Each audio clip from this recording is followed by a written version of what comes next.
Assalamualaikum warahmatullahi wabarakatuh. Bismillahirrahmanirrahim. Alhamdulillahi rabbil alamin. Wa bihi nasta'inu ala umurid dunya waddin. Allahumma shalli wa sallim wa barik ala habibina wa syafi'ina sayyidina wa maulana Muhammadin wa ala alihi wa ashabihi ajma'in. Amma ba'du. Bismillah. Malam ini kita lanjutkan ngaji filsafat kita. Sudah sampai seri ke 100 sekian. Ya, yang mau wisuda sendiri aja. Ya, yang mau nanti kesini bawa toka ya boleh, nanti difoto. Mungkin ada yang tadi pagi wisuda atau besok wisuda. Sejak kalau dihitung tahun ini mulainya 2013, 13, 14, 15, 16. Ya, tahun depan lah wisudanya. Semester 8. Oke, udah, yang penting tidak usah mikir ke sana-sana. Manfaatnya ngaji selalu saya bilang yang paling utama adalah di samping teman-teman paham, dapat ilmu baru, ilmunya tambah, seperti teorinya Socrates, ilmunya tambah, otomatis orangnya jadi lebih baik, dan orang baik melakukan kebajikan, dan kebajikan membawa pada kebahagiaan. Semoga bisa begitu, karena banyak orang yang ilmunya tambah, kebaikannya tidak tambah. Oke, malam ini kita ada di terminal terakhir untuk sesi filsafat kebebasan. Mungkin kapan-kapan ada sesi kebebasan season 2, tapi pasti bukan bulan depan, biar nggak bosen. Bebas terus kan nggak enak, karena orang bebas itu harus mikir sendiri. Yang paling enak itu kan dipikirkan orang lain. Daripada kalian mikir orang, kan mending dipikirkan orang. Kalau dipikirkan orang berarti laris. Kalau cuma mikir kan tidak mesti kebales. Oke, malam ini kebebasan terakhir. Mungkin bulan depan kita mulai season baru. Saya masih belum ada bayangan. Cuma sementara saya punya ide, setelah kebebasan saya harus ngomong keadilan. Jadi tidak tahu, mungkin ada beberapa tokoh, tapi yang jelas minggu depan kalau memang jadi keadilan, saya harus mengantarkan dulu. Jadi pengantarnya minggu depan. Terus beberapa tokoh mungkin bisa masuk John Rawls, mungkin bisa masuk yang kuno, bisa Aristoteles, bisa dari teologi masuk lagi. Kalau bosan teologi Islam, kita bisa masukkan teologi yang lain. Misalnya di Kristen ada Reinhold Niebuhr yang punya teori keadilan yang bagus juga. Atau yang orang-orang baru seperti Robert Nozick, dia juga punya teori keadilan yang lumayan. Tapi dilihat moodnya saja ya. Saya moodnya kemana nanti minggu depan dan bulan depan. Oke, bismillah. Malam ini kita konsentrasi ke beliau, Syekhul Akbar Muhyiddin Ibnu Arabi. Gelarnya banyak. Awas keliru sama Ibnu Arabi yang satunya. Kalau yang ini namanya Muhammad bin Ali bin Muhammad bin Arabi At-Ta'i Al-Haytami, sufi besar. Ada lagi sama-sama Ibnu Arabi, Namanya adalah Abu Bakar Muhammad bin Arabi. Ini ahli fikih Qadhi dari Sevilla, Spanyol.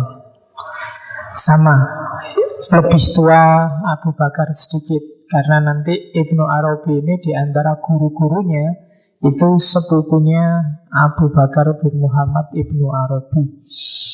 Jadi dua orang yang sama. Hati-hati keliru kalau googling, kalau nggak ngerti dianggapnya foto-foto Ibnu Arabi. Yang satu fikihnya kuat, yang satu dikenal sebagai sufi besar. Lakopnya banyak, ada Muhyiddin, ada Syekhul Akbar, ada Qutbul Arifin, kutubnya para arif. Ada juga Khotamul Aulia. Selengkapnya Khotamul Aulia Al-Muhammadiyah. Tidak ada hubungannya sama NU. Ya. Jadi ini semacam apa?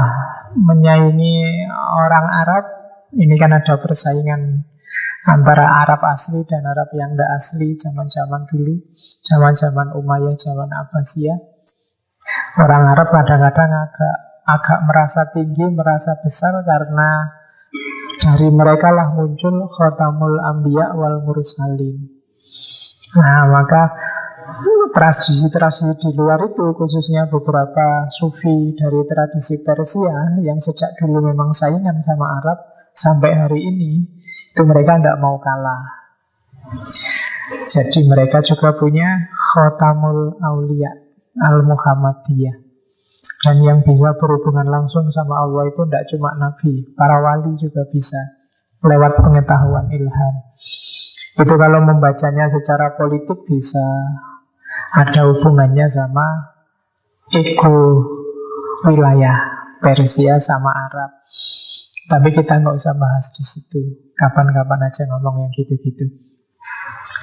Malam ini kita ngomong satu teorinya tentang kebebasan al-hurriyah, yang maknanya kebalikannya 180 derajat dari teori-teori kemarin, termasuk dari teori-teorinya Abu Hasan al-Asy'ari.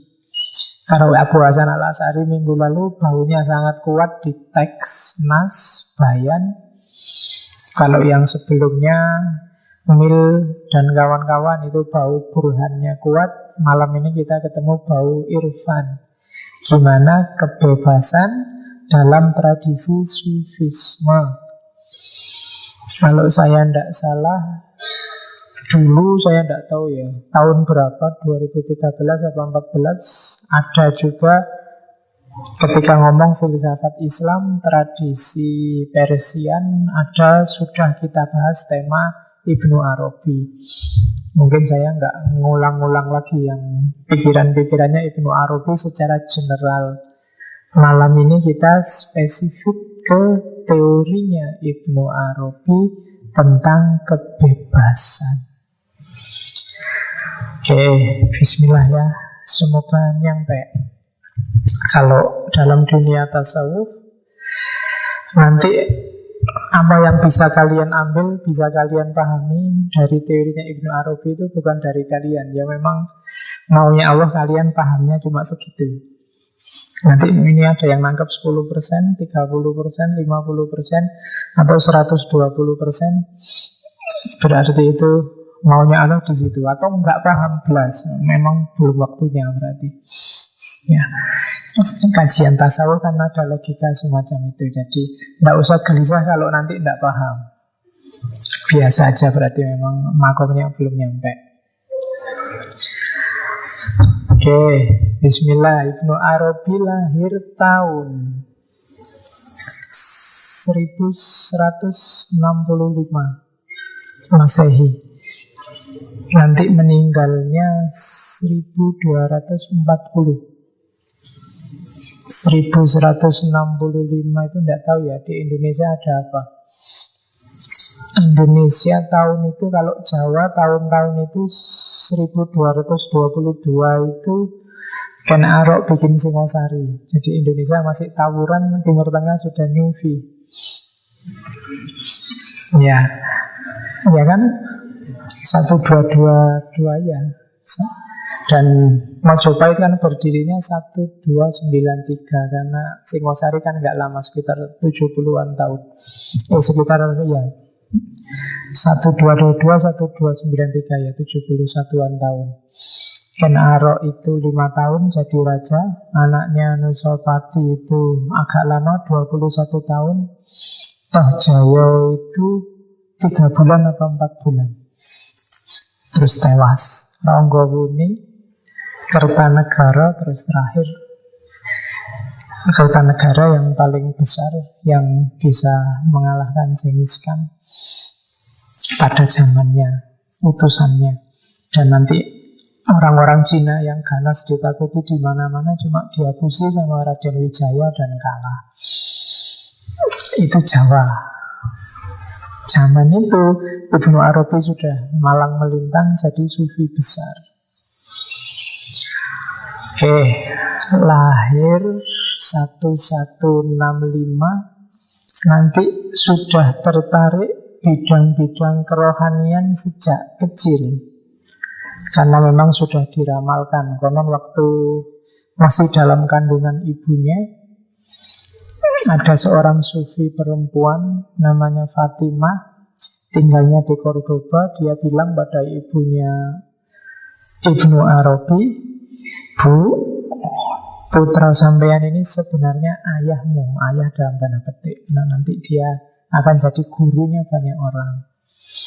Jadi sudah diramal sejak dalam kandungan. Kalau dunia sufi kan sudah ngerti alam-alam rahasia. Dan ternyata terbukti memang sejak kecil Ibnu Arabi memang minatnya pada dunia sufistik.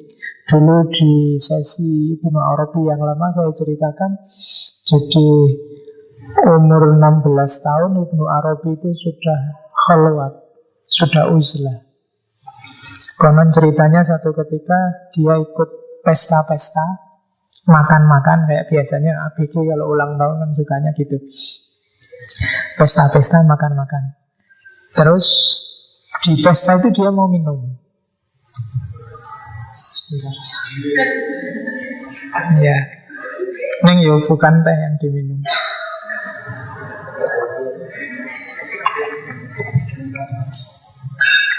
Ya, dia mau minum khamr, bir. Bir bahasa Jawa ya, bukan bahasa Arab. Karena bir bahasa Arab itu baik. Dia mau minum bir, tiba-tiba ada suara yang nyampe ke telinganya. Bilangnya suara itu, "Muhammad, apa untuk ini engkau diciptakan?" Namanya kan Muhammad bin Ali. Sampai 3 kali. Tiap kali dia mau minum ada suara, "Hei Muhammad, apa untuk ini engkau diciptakan?" Setelah itu dia keluar dari pesta. Ceritanya saat itu dia langsung melakukan khalwat. Detik itu juga selama 4 hari. Itu Ibnu Arabi. Jadi bisa diambil teladannya ya. Kalau mau macam-macam sama nih, ini apa untuk ini aku diciptakan. Dan kalau nggak ada getarannya memang belum makomnya. Ya itu memang beda level, nggak apa-apa. Jadi setelah itu Ibnu Arabi ini menjelajahi banyak sekali wilayah Mekah, Baghdad, dan sampai terakhir dia nanti tinggal di Damaskus. Hampir semua guru besar sufi dia datangi. Ibnu Arabi tidak meninggalkan torekot khusus, tapi dia adalah kumpulan semua torekot zaman itu. Itu Muhyiddin Ibnu Arabi. Di antara yang terkenal misalnya, kalau di buku-buku disebut misalnya Abul Abbas Al-Uryabi. Abul Abbas Al-Uryabi ini sufi, guru pertama sufinya Ibnu Arabi yang jarang dikenal orang.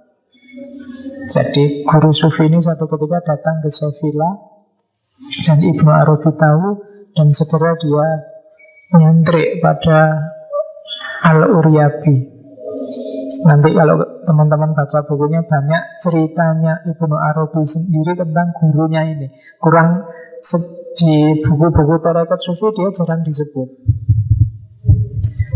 Tapi Ibnu Arabi mengenalnya sebagai seorang tokoh sufi besar yang disembunyikan oleh Allah.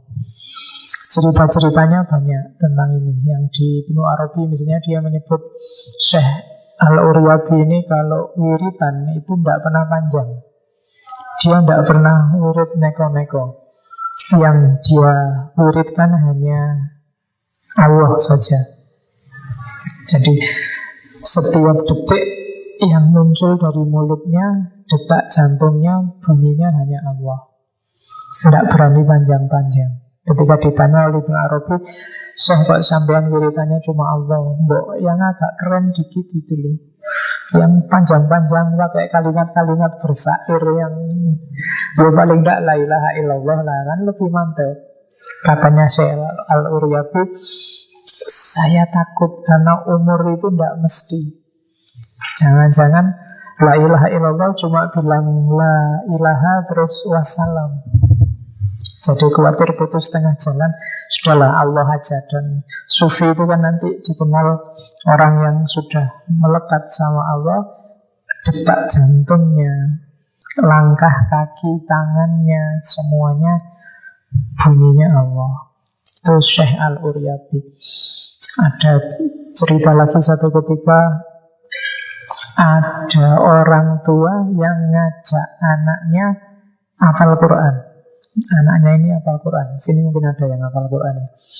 Kalau enggak juz 30 ya 30 juz atau Al-Qurannya kan mesti hafal. Hafal Quran, hafal Pak. Al-Quran, hafal. Cuma isinya enggak. Nah ini ada orang tua yang bawa anaknya yang hafal Quran. Cara dia memperkenalkan Al-Uryabi ini orangnya kalem, tenang. Tapi ketika diperkenalkan semacam itu, tiba-tiba dia marah. Kalau dalam sufi ini akhwal, hal. Hal itu kan kayak kudratullah, tiba-tiba dikasih. Orang yang senyum tiba-tiba bisa jadi marah. Karena akhwalnya diubah oleh Allah. Jadi orang tua ini memperkenalkan anaknya, Syekh, ini putra saya. Masih ABG, tapi hafal Quran. Dia termasuk orang yang oleh Allah dijadikan termasuk yang menjaga Al-Quran. Syekh Al-Uryabi marah. Katanya Syekh Al-Uryabi, yang sementara tidak mungkin menjaga yang abadi. Kebalik, Al-Quran yang menjaga anakmu, bukan kamu yang jaga Al-Quran. Jadi yang bikin kamu dapat beasiswa itu Al-Quran, bukan apalanmu. Awas kewalik. Ya, adakah yang minta beasiswa gara-gara tahfidz? Yang mbak khawatiri nanti banyak siswa-siswa berlomba-lomba hafalan Quran untuk dapat beasiswa.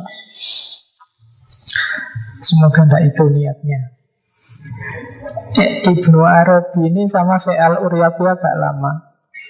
Dan dia termasuk murid kesayangannya, meskipun kadang-kadang juga debat. Tapi satu ketika ada cerita yang melibatkan Nabi Khidir. Jadi satu ketika Syekh Al-Uryabi ini mimpi ditemui Nabi Muhammad. Nabi Muhammad cerita tentang seseorang, orang ini loh bagus, disukai oleh Allah. Paginya Syekh Al-Uryabi cerita pada Ibnu Arabi, Ibnu Arabi, tadi malam aku cerita ketemu Nabi Muhammad. Tadi malam aku mimpi, katanya Nabi Muhammad, orang ini loh bagus, Allah suka padanya. Ibnu Arabi itu ngerti kayak apa orang ini. Dia karena masih sepupunya. Orang ini agak nakal, pokoknya tidak beres. Dan aslinya tidak setuju Ibnu Arabi, tapi dia diam aja, tapi terus pergi. Di tengah jalan Ibnu Arabi ditemui ada orang tua kelihatan alim, terus bilang pada Ibnu Arabi, Ibnu Arabi, kamu harus terima dong apa yang dikatakan oleh gurumu. Gurumu masa bohong, dia wali besar. Terus Ibnu Arabi sadar, oh iya ya. Terus dia balik lagi ke gurunya, mohon maaf guru, saya sekarang percaya yang dikatakan oleh guru. Terus Al-Uryabi bilang, Ibnu Arabi, masa setiap kali saya ngomong terus kamu tidak percaya? Nabi Khidir harus turun tangan. Kasihan dia kalau kamu ngeyel terus, setiap kali kamu ngeyel Nabi Khidir datang. Ternyata yang tadi ketemu Nabi Khidir. Dan dalam ceritanya Ibnu Arabi ini 3 kali ditemui Nabi Khidir. Yang pertama di Mekah, yang kedua di Sevilla, dan yang ketiga di Mosul. Dan yang pertama di darat, yang kedua di laut, dan yang ketiga di udara. Di udara itu melihat Nabi Khidir di atas dan dikasih khirqoh. Khirqoh itu kalau dalam sufi semacam cenderamata. Biasanya sobekan jubah, sobekan baju untuk menandakan bahwa kamu sekarang sanatnya sudah nyambung padaku, sudah jadi muridku. Itu Ibnu Arabi. Banyak sih ceritanya, kapan-kapan dongengnya ya, nggak jadi ngomong tentang kebebasan. Oke, bismillah ya, nanti next time kalau ada waktu nganggur kita isinya khusus dongeng. Biar, oke, kita mulai. Bismillah. Kebebasan dalam tasawuf. Ini kebalikannya teori kemarin. Kalau teori kemarin mulai pertemuan pertama, yang namanya bebas itu gimana caranya keinginanmu bisa terlampiaskan secara penuh, tidak ada yang menghalangi. Tapi dalam dunia sufi justru bebas itu bebas dari semua keinginanmu. Kebalikannya. Jadi katanya para sufi, untuk kamu bebas, simple, nggak usah pengen apa-apa, selesai sudah. Ya kan? Kemarin kan kamu pening, Pak, saya pengen ini, tidak bisa, ada yang menghalangi. Ingin itu tidak bisa, ada yang menghalangi. Ada yang halangan politik lah, halangan fisik lah, halangan macam-macam. Kalau kamu nggak pengen apa-apa, selesai, bebas. Dan tahapan kamu bebas dari dirimu sendiri itu tahapan untuk kamu menuju Allah. Jadi selama kamu sibuk dengan dirimu sendiri, ya kamu tidak akan ketemu Allah. Bahkan Allah nanti bisa-bisa kamu jadikan alat untuk kepentingan egoistikmu. Itu yang dinasihatkan oleh para sufi. Jadi bebaskan dirimu. Yang pertama-tama dari dirimu sendiri. Karena biasanya yang bikin kacau itu dirimu sendiri. Barang beres, barang lurus itu kamu bikin ruwet sendiri. Kamu sendiri yang bikin. Coba kamu gak pengen macam-macam, aman sudah. Kenapa kamu galau? Nggak dapat pacar, Pak. Caranya simple, nggak usah pengen pacar, selesai, bebas sudah kan kamu. Tuh. Kenapa kamu kalau nilai saya jelek, Pak? Itu karena kamu kemarin targetmu nilai. Maka begitu nilaimu jelek kamu galau. Kadang-kadang nyari cara macam-macam biar nilaimu naik. Maka bebaskan dulu dirimu dari egomu. Bebas. Kenapa? Karena ego ini nanti yang pertama-tama menghalangi kesempurnaanmu sebagai manusia yang sejati. Jadi dalam dunia tasawuf, bebas itu freedom from, bukan freedom for. Freedom for itu gampang. Yang susah itu freedom for, freedom from. Freedom from yang pertama-tama dari dirimu sendiri. Dan selanjutnya dari segala sesuatu. Kecuali dari satu hal. Jangan kamu bercita-cita untuk bebas, yaitu dari Allah. Jangan pernah bercita-cita bebas dari Allah.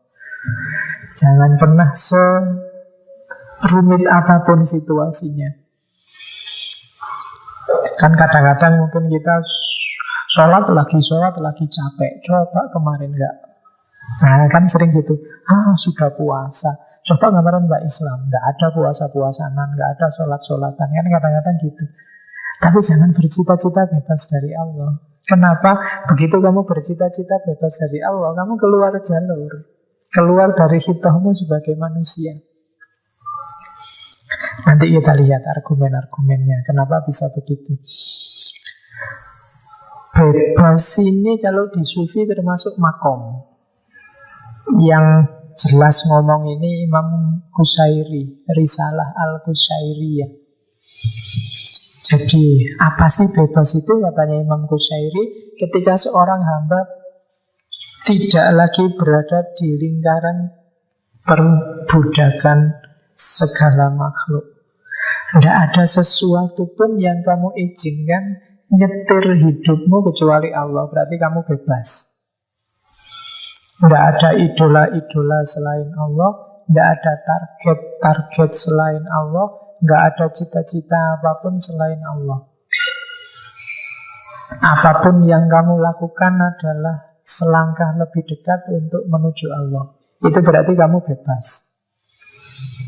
Ngaji ini termasuk ngaji yang bebas. Kalau kamu tidak punya target apa-apa selain dengan ngaji ini, semoga kamu selangkah lebih dekat dengan Allah. Kalau enggak, ngajimu enggak bebas. Saya pengen ngaji Pak, biar besok bisa bikin tulisan. Enggak bebas. Saya pengen ngaji Pak, biar bisa niru nanti kalau menjelaskan tentang Ibnu Arabi. Enggak bebas. Yang menghalangi apa? Targetmu tadi. Jadi seandainya toh dengan ngaji kamu pengen pinter nulis, pinter mengajar, pinter apa, boleh. Tapi niatkan pinter nulis ini untuk biar kamu lebih dekat lagi sama Allah. Niatkan pinter ngajarmu besok biar kamu bisa lebih dekat selangkah sama Allah.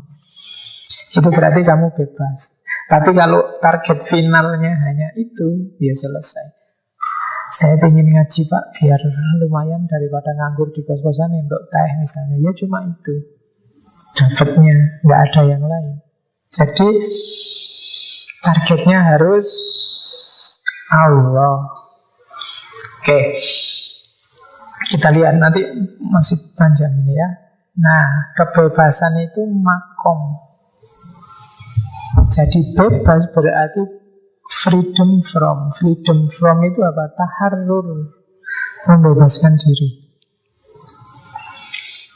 Bebaskan dirimu dari semua kungkungan kecuali Allah. Apalagi hawa nafsu. Itu ada kata-katanya Junaid. Al-hurriyatu akhiru makom lil arif. Seorang yang arif itu dia mencapai puncak pengetahuan yang dalam sufi namanya ma'rifat. Yang puncak pengetahuan ini tidak bisa dipelajari, dia harus dialami. Kalian bisa punya puluhan buku tasawuf, kalau cuma dibaca dan dipahami, kalian gak akan nyampe makom yang namanya ma'rifat. Dia harus dijalani. Nggak baca buku nggak apa-apa, asal dijalankan. Baik itu tasawuf yang filosofis, tasawuf yang nagori, maupun tasawuf yang amali, yang akhlak. Nggak ada gunanya kalian ngaji kitab akhlak puluhan jilid kalau akhlaknya jelek. Karena akhlak itu bukan ilmu untuk ilmu, tapi ilmu untuk dijalankan. Sama kayak tasawuf, kayak bahasa Jawa, ilmu itu kelakone kanthi laku, harus ada lakunya. Berteori ndaki-ndaki tentang pacaran misalnya, kalau nggak pacaran nggak ada gunanya. Buat apa? Berteori tinggi-tinggi tentang kebaikan hati, kalau hatimu nggak baik ya tidak ada gunanya. Tiap hari ceramah anti korupsi, kalau dikit-dikit kamu sebenarnya korupsi ya tidak ada gunanya teorinya. Nah, itu puncaknya orang arif yang itu makrifat, itu adalah al-hurriyah.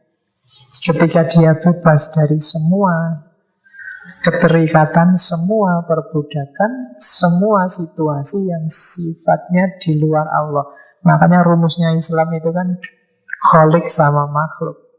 Jadi dunia ini hanya ada dua variabel, kholik sama makhluk.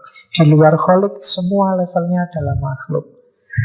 Karena levelnya sama maka tidak hierarkis. Tidak boleh ada tinggi rendah. Semua levelnya sama. Yang di atas kita hanya Allah. Nah, puncaknya itu al-hurriyah. Katanya Junaid al-Baghdadi. Junaid ini tokoh sufi yang kalau di Sunni dianggap tokoh pakem. Sunni itu kan teologinya ambil Asy'ari, Maturidi, fikihnya Syafi'i, mazhab 4, dan tasawufnya antara lain Junaid. Ada yang namanya Junaid di sini. Di Indonesia tidak dianggap keren kan nama Junaid itu. Tapi aslinya nama bagus itu, nama sufi besar, Junaid al-Baghdadi.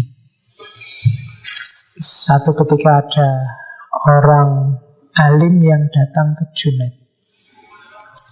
Junaid, saya itu tiap hari puasa, sholat malam, tahajud, stop lah ngalang-ngalai sufi-sufi itu. Tapi kok kalah populer sama sampean? Iya. Tapi kok Allah ndak ngasih aku keramat-keramat apa, kayak dikit-dikit apalah, rodo ampuh sidik apa, kok ndak dikasih itu ya. Oke. Terus Junaid bilang gini aja, kalau sampean pengen kayak saya, sekarang gini, buanglah semua bajumu, jubahmu, sorbanmu itu buangan sekarang. Pakailah baju paling jelek. Terus bawa kacang, dikalungkan, datanglah ke pasar, suruh orang-orang mukuli kamu satu-satu. Siapa yang mau mukul dikasih kacang.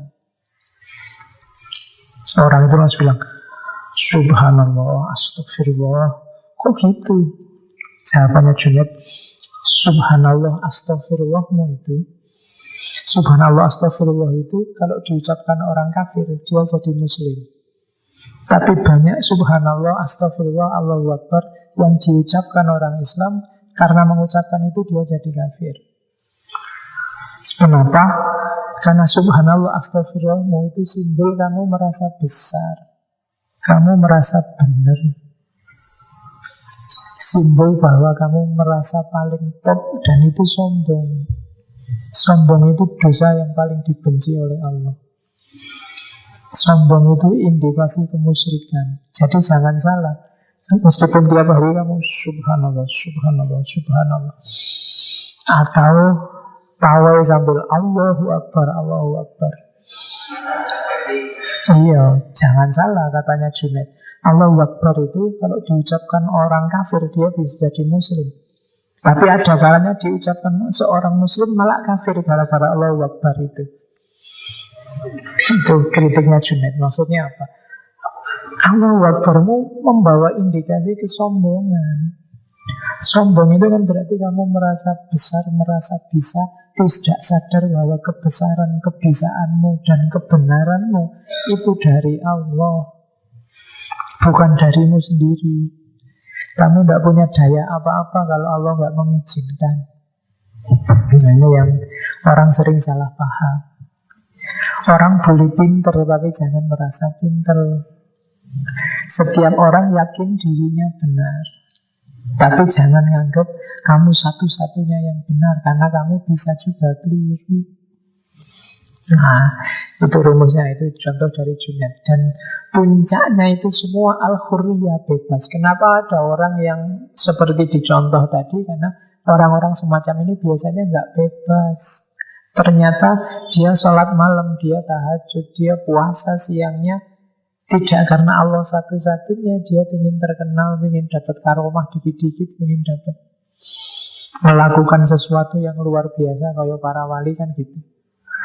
Kalian kan biasanya seneng gitu kan, pengen cita-cita jadi wali, terus bisa membaca hatinya orang, terus bisa kan gitu cita-citamu biasanya kan.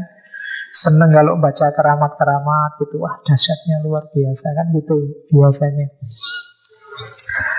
Oke, ya kalau cita-citamu ke situ berarti belum hurriyah.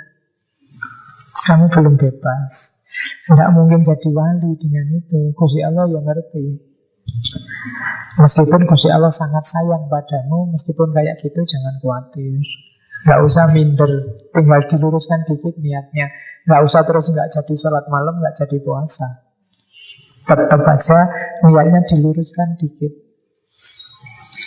Oke.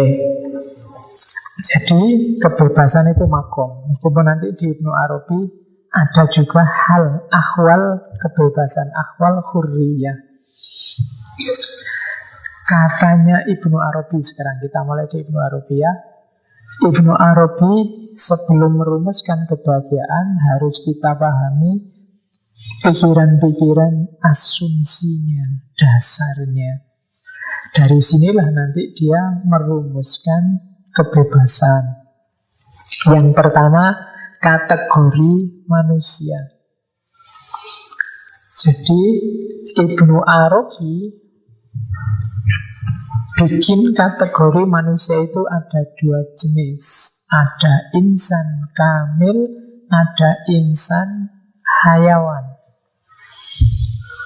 Insan kamil itu manusia sempurna, insan hayawan itu manusia binatang. Insan hayawan itu manusia yang berfungsi hanya pendorong-pendorong kebinatangannya. Akalnya nggak jalan, hati intuisinya macet. Akal hanya dipakai untuk, kayak minggu-minggu kemarin, menjustifikasi nafsunya.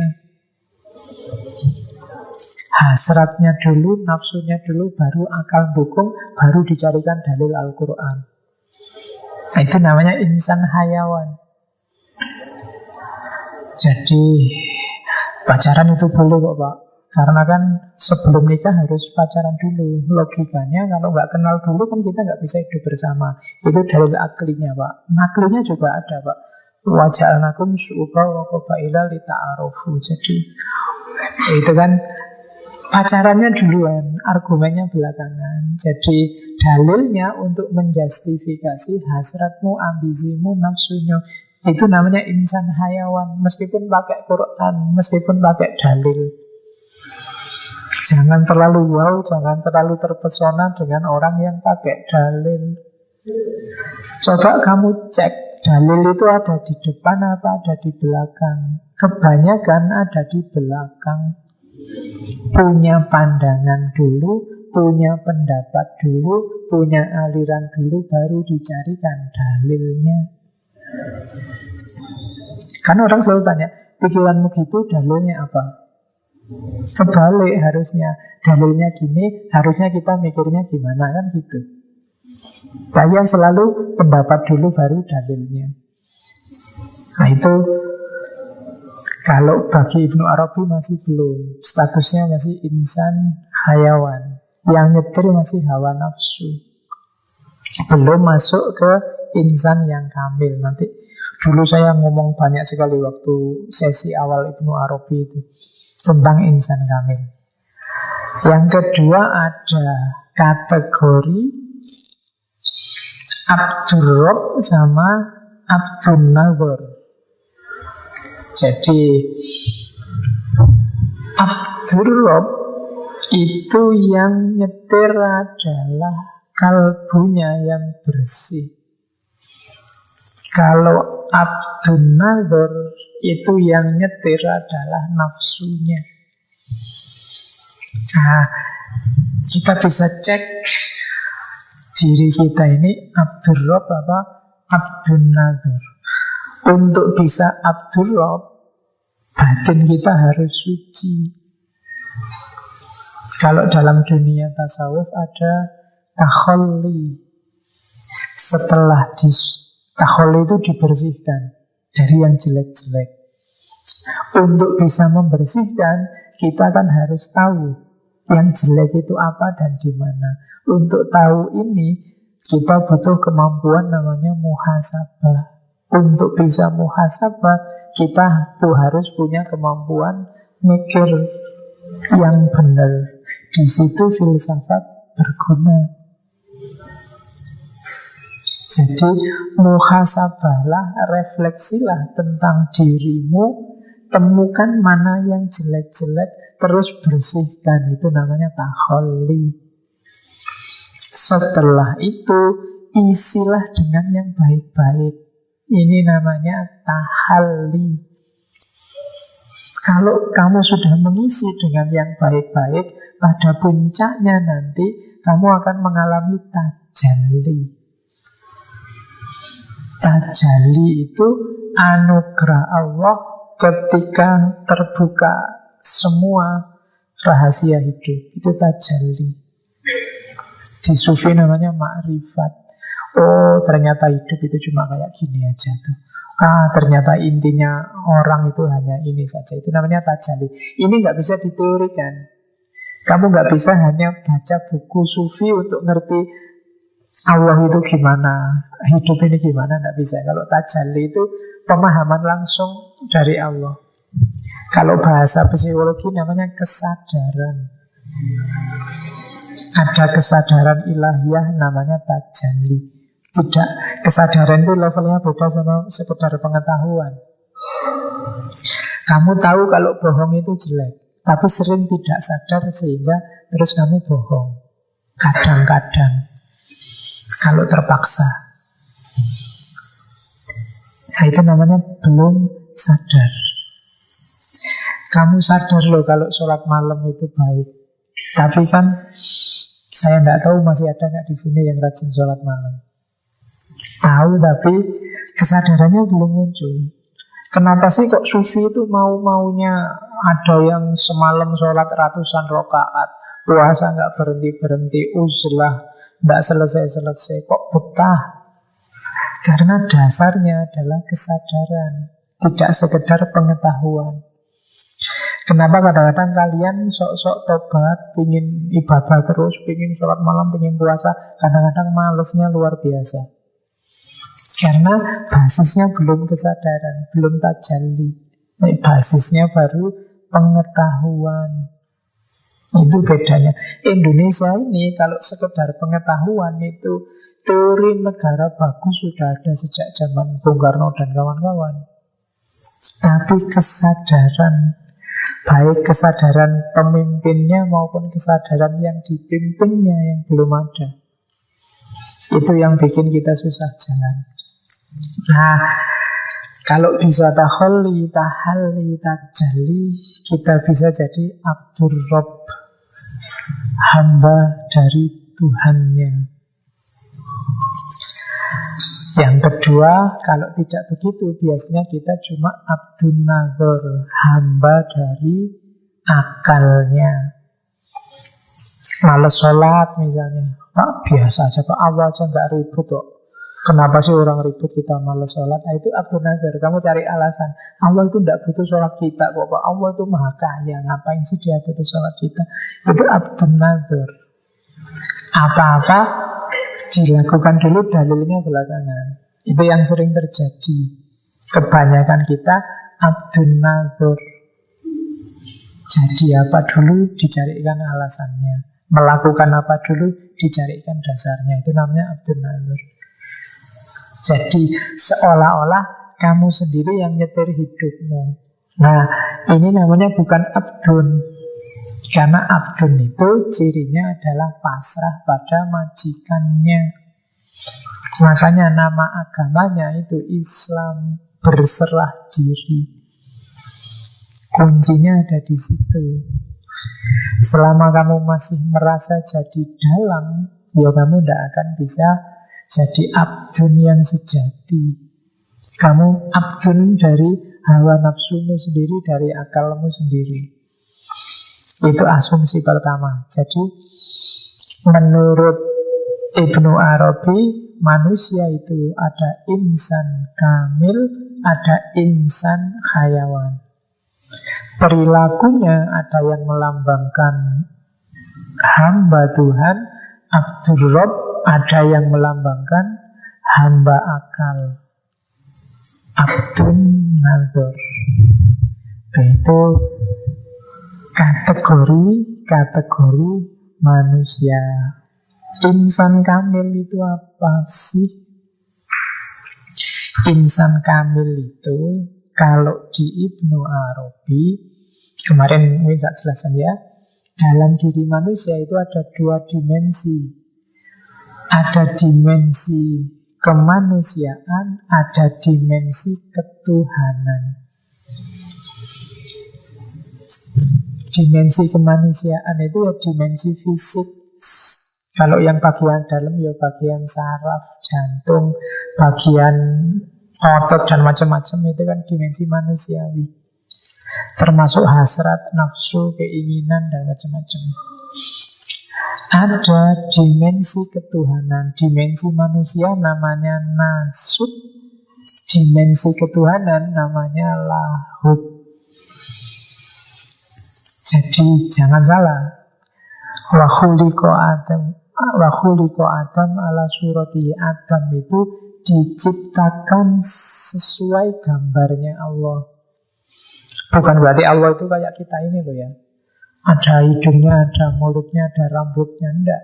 Maksudnya ala surati, gambarnya itu gambar rohaninya, gambar spiritualitasnya, gambar mentalnya manusia. Itu citranya kayak Allah. Citra kayak Allah itu contoh paling simpel. Allah itu penyayang. Manusia punya potensi menyayangi. Allah itu penyabar. Manusia punya potensi untuk sabar. Allah itu maha teliti. Manusia ada juga potensi gambar corak untuk teliti. Jadi sifat-sifat Allah di kita ada. Karena kita diciptakan oleh Allah sesuai citranya. Itu yang dimaksud wa khalaqa Adam ala suratihi, sesuai gambarnya Allah. Jadi kamu itu diciptakan oleh citra, itu kan kayak coraknya. Corakmu itu corak Allah. Hanya saja wadahnya, wadah tanah yang namanya Adam. Banyak orang yang lebih sibuk dengan wadahnya dan meninggalkan isinya. Insan kamil itu orang yang bisa mengatasi wadah kemanusiaannya dan lebih fokus pada lahutnya, ketuhanannya. Caranya gimana? Takholak bi ahlakillah. Itu yang dalam sufi, berakhlak sesuai akhlaknya Allah. Kalau Allah pemaaf, ya saya pemaaf. Kalau Allah penyabar, saya tak sabar. Kalau Allah maha sayang pada apapun, saya juga tak menebarkan kasih sayang. Kalau saya itu namanya takholak bi ahlakillah. Jadi bukan berarti buang nasut, tapi nasut biar jalan sesuai kebutuhannya. Pasnya hidupnya fokusnya ke lahut, fokusnya ke Tuhan, fokusnya ke Allah. Jadi hidup itu prosesnya, hidup ini kan kalau di sufi rumusannya inna lillahi wa inna ilaihi rajiun. Kembalinya harus ke Allah. Maka langkahmu, perjalanan hidupmu, muternya harus kembali ke Allah. Awas jangan keliru. Caranya ya tadi, untuk bisa kembali ke Allah, nasutnya harus minggir. Karena nasutmu itu nanti hilang. Jangan sampai nasut yang mungkinul wujud, bisa ada bisa enggak, menghalangi yang wajibul wujud, yang ketuhanan, yang asasi, yang sejati.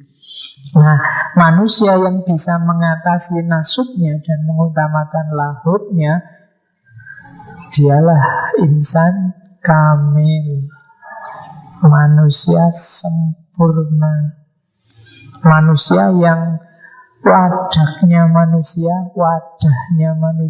tapi isinya adalah Tuhan. Manusia inilah yang kalau melihat, Allah yang melihat, kalau berjalan, Allah yang jadi kakinya. Ini namanya insan kamil.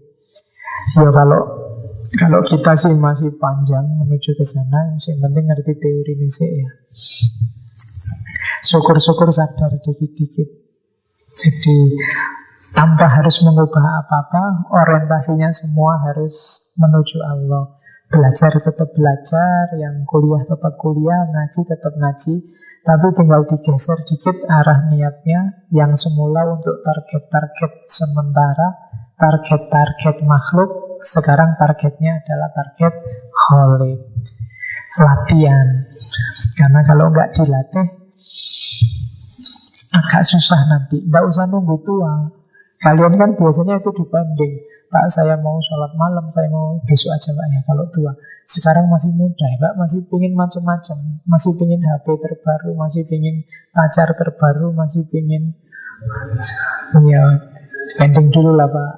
Besok tenang aja Pak, saya sudah bercita-cita besok kalau tua mau jadi sufi. Banyak kan yang kayak gitu ya. Tapi apa ya iso kalau nggak diawali sekarang. Memangnya sufi harus nggak mikir dunia? Enggak. Dunia juga diurusi. Tapi itu tadi, kiblatnya tetap ilaihi roji'un. Makan, minum, tidur, semuanya niatnya dalam rangka biar kamu bisa semakin dekat, lebih mendekat pada Allah. Termasuk ngaji ini, termasuk minum ini juga.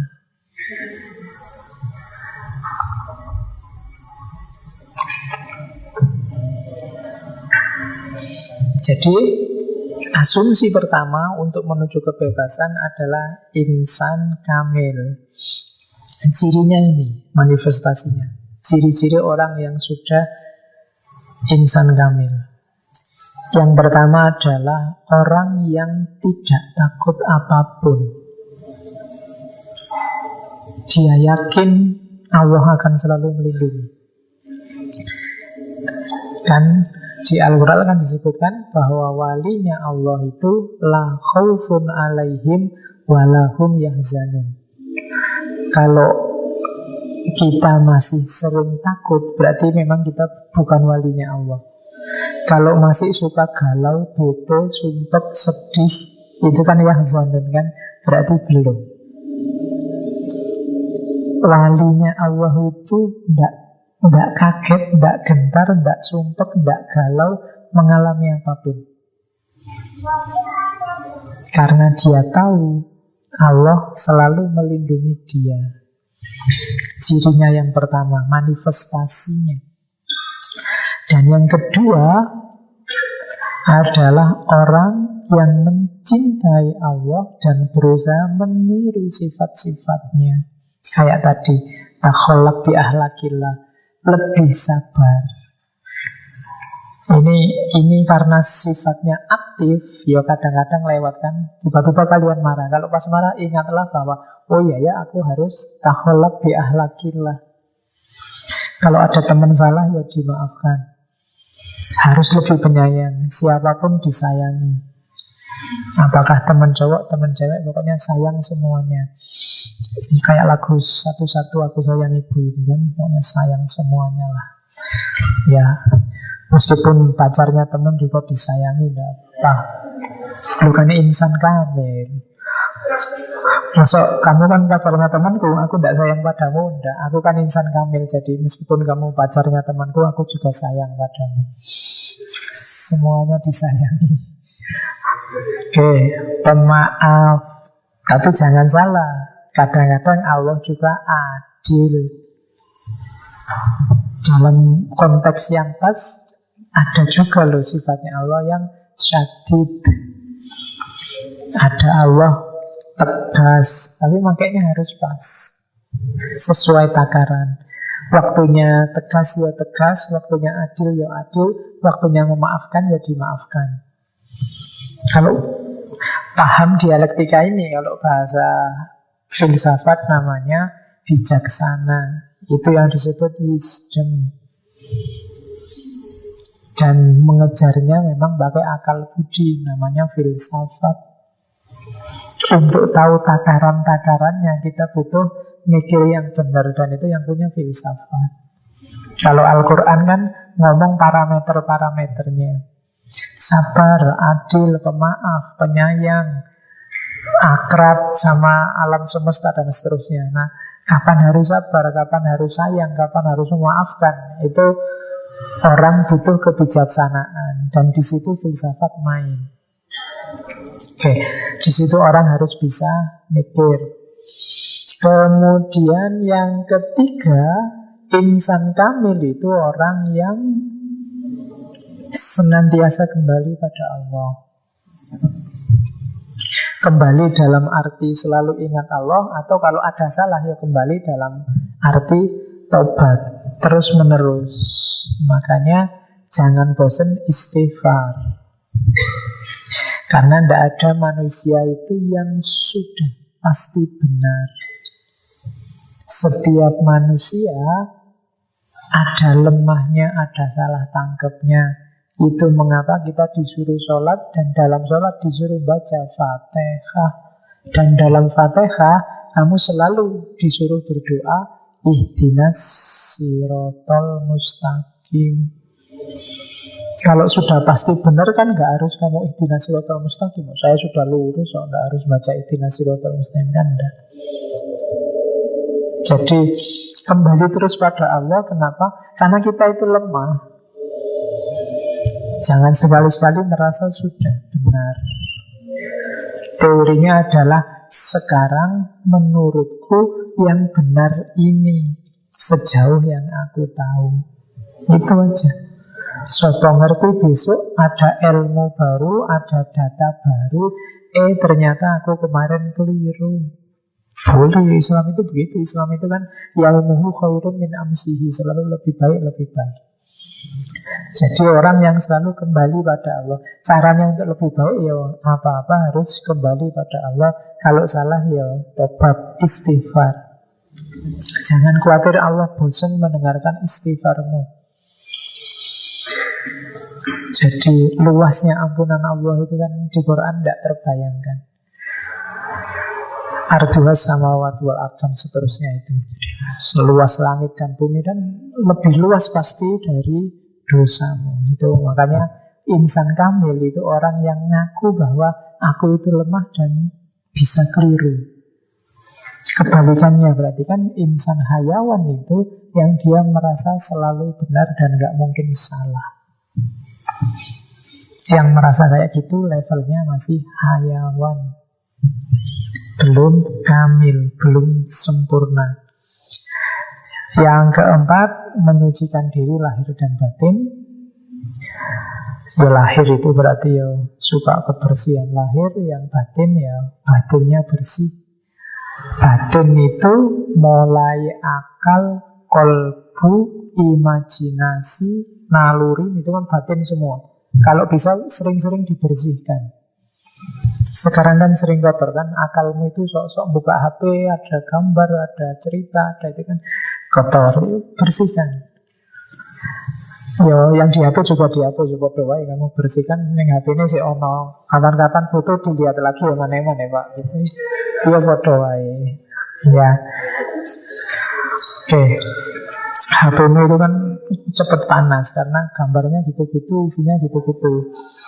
Kalau pengen dingin, jangan diisi yang aneh-aneh, nanti kan dingin. Sekarang isinya mukidi HP-mu. Oke, iya.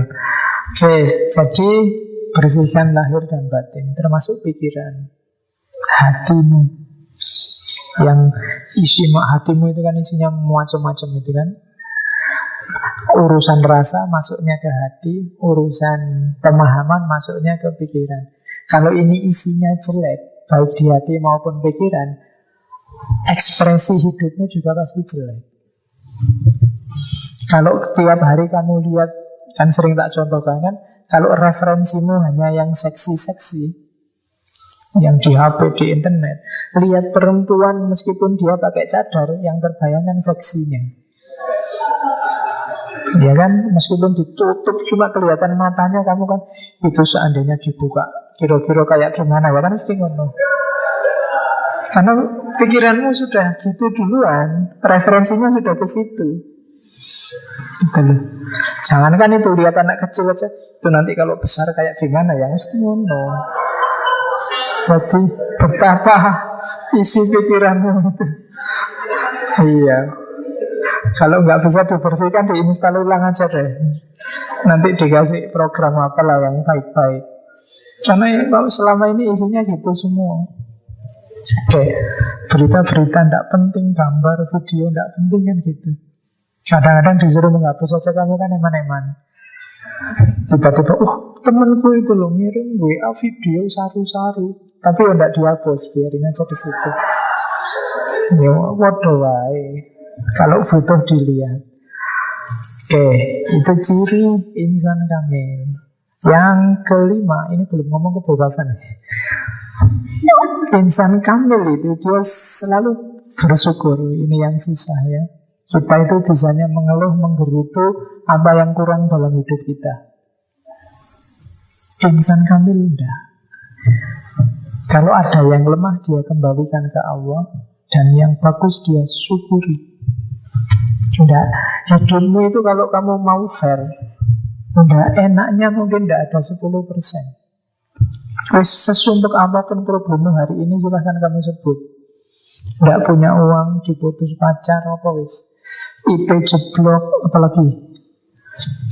Kemudian bandingkan dengan semua dimensi hidupmu, tulislah satu-satu, itu paling enggak ada, pasti enggak ada 10%-nya.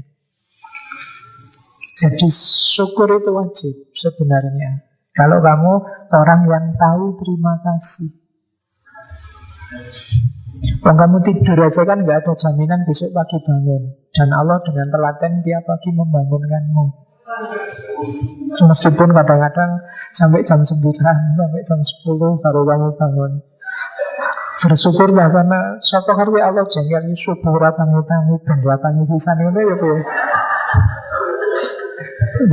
Tapi kan Allah sayang banget padamu. Tidak apa-apa lah telat, tidak apa-apa ya lo bangun le. Kan tetap dibangunin sama Allah. Jadi bersyukurlah. Allah masih sangat sayang pada kita, seurik apapun kita padanya. Ya kan kita kan sering cuek. Kita itu kan mendekat-dekat ke Allah kan kalau pas ada butuhnya. Besok ujian ya Allah, semoga saya bisa garap. Maksudnya butuh kamu mendekat-dekat. Kalau pas tidak butuh kan lupa. Kalau pas seneng-seneng kan lupa sama Allah. Itu berarti syukurnya kurang. Ngaji kayak gini ini kan karena mungkin biasa ya, tiap Rebu kesini saya juga tiap kesini. Akhirnya rasanya standar biasa. Mungkin beberapa pertemuan lagi bosan. Kenapa? Karena kamu tidak ada syukurnya.